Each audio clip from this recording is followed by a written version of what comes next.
नमस्कार, मी आहे राकेश काटकर आणि तुम्ही पाहताय मस्त न्यूज। आज देशातील प्रत्येक समजदार आणि जबाबदार नागरिकाने आपले डोळे उघडून पाहिले पाहिजे। आज आपण हे विचार केला पाहिजे की विद्यार्थ्यांच्या नावाखाली राजकारणाचा हा कोणता घाणेरडा खेळ खेळला जात आहे।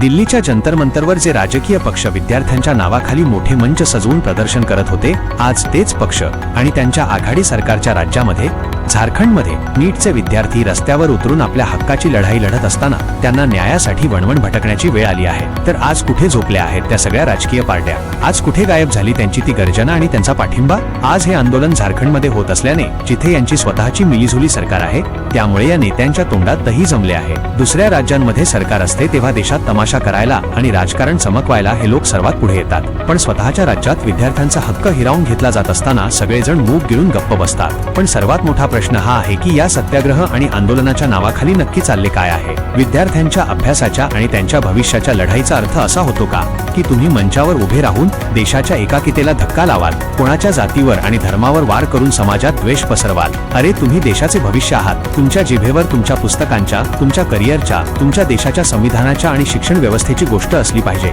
देशाची व्यवस्था आणि आपल्या सुरक्षा यंत्रणेला कमी लेखणे नव्हे। जर देशाच्या तरुणांनीच अशा भडकाऊ राजकारणाचा मोहरा बनून चुकीच्या मार्गाचा अवलंब केला तर या देशाचे भविष्य काय होईल? जरा आठवा त्या तथाकथित आंदोलनाचा तो काळ, जेव्हा ते उतरले होते तेव्हा त्यांना महागडे जेवण आणि मोठा निधी मिळत होता आणि त्यांचा तमाशा काय होता? केवळ देशाच्या संपत्तीचे नुकसान करणे। आणि झारखंडच्या या खऱ्या विद्यार्थ्यांना बघा, दुसऱ्या बाजूला झारखंडची ही मुले आहेत जी मंदिरांचे साधे भंडाऱ्याचे जेवण जेवून हातात तिरंगा आणि संविधान घेऊन शांतपणे आपल्या शिक्षणाची आणि न्यायाची लढाई लढत आहेत। यांच्या हातात कोणतीही हिंसा नाही आणि ना हे देशाच्या मालमत्तेचे कोणतेही नुकसान करत आहेत। आता देशाची जनता निर्णय करेल की खरा विद्यार्थी कोण असतो। अभ्यासाचा अर्थ संस्कार, शिस्त आणि शांततापूर्ण मार्गाने आपल्या हक्काची बाजू मांडणे असा होतो। आज झारखंडच्या या मुलांनी सिद्ध केले आहे की खरे संस्कारी विद्यार्थी कोण आहेत आणि राजकारणाच्या नावाखाली विद्यार्थ्यांच्या भविष्याशी खेळणारे लोक कोण आहेत। मस्त न्यूजची डंका वाजवून हीच मागणी आहे की झारखंडच्या त्या निष्काळजी आणि अक्षम शिक्षण मंत्र्यांनी त्वरित आपला राजीनामा दिलाच पाहिजे। आम्ही कोणत्याही राजकीय पक्षाचे तळवे चाटत नाही।